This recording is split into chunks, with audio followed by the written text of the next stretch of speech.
Okay. So, ito na yung pang 33 days na every other day cardio sa hapon. Yun nga, wala naman tayong sasabihin itong marami o maganda. Basta, ang piniflex na namin dito yung consistency. Hindi kami masisipag, pero matyaga. Ano ba? Basta ganun yun. Dinadaan namin sa tiyaga hanggang makuha namin yung gusto naming resulta. Hindi kami gumagamit ng mga mahiga. Mabilis ang proseso ito. Dahan-dahan, malumanay. Ang termino na proseso nito. Basta yun na yung trust the process. Karisihan mo yun.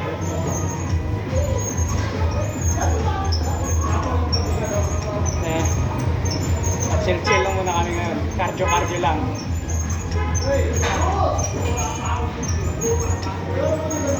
Ayon sa mga eksperto, mabisa man daw pang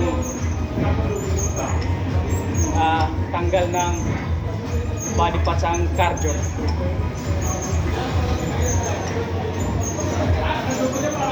Dito nagka-cardio mga hindi naman.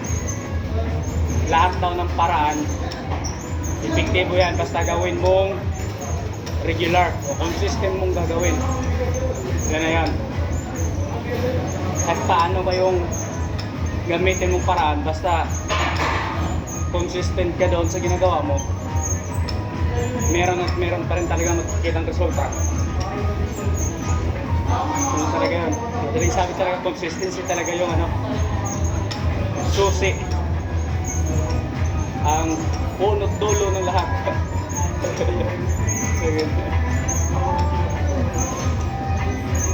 Kung gusto nyo mag-improve, maging consistent kayo sa diet, workout, may mo ba, sa pag-iwas ng kahit anong bisyo. Consistent pa rin, hindi kayo umiwas na kayo isang linggo, balik sunod na linggo. Ano yun? Walang ganon. Ano yun naman ganon? Basta lahat daanin sa sipag, tiyaga, ano pag ibang mga terminologies. Ayon nga ron sa napanood kong chismis, hindi siya gumagamit ng term na disiplina nga, lalo na pag dito sa gym. Habit, routine. Pag nagiging habit mo na, kusa na talaga yung gagawin ng katawan mo. Ang pagpunta rito sa gym, kahit ganito, maulan. Hindi yan naging eksperto.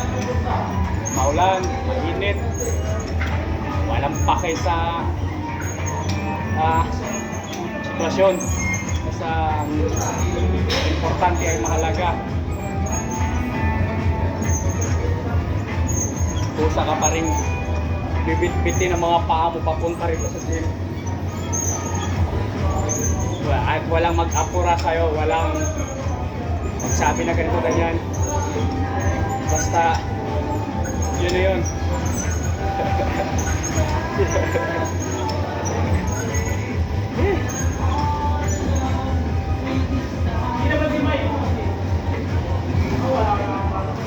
Ilang minuto naman? 4 minutes.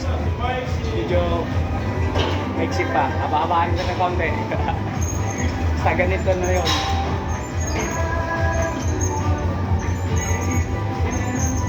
Luwagan natin para maganda ang buhay. Hindi kasi ako pinagpapawisan dyan na kailangan natin ipitan yung pedal para gumamit ng extrang lakas, extrang calories, extra mabuburn na energy.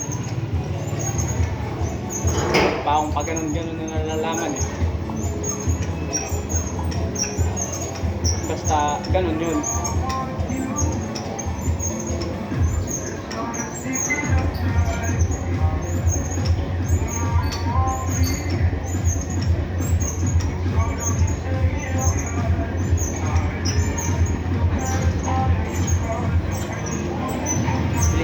konti para mas makausap pa.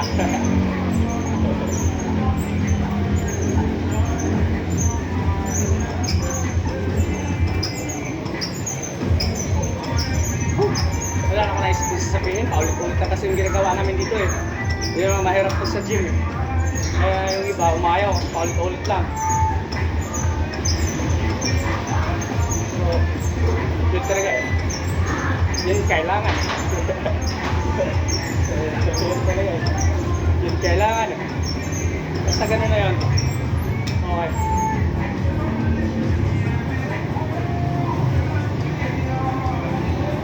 Yun nga, kabayo. Kaya balik tayo sa pa-chill-chill na lang. Pa-cute-cute na padyak pa.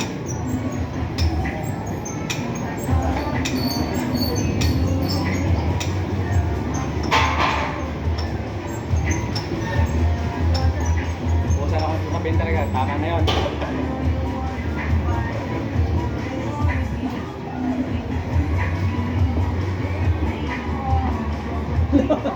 Kita na ito.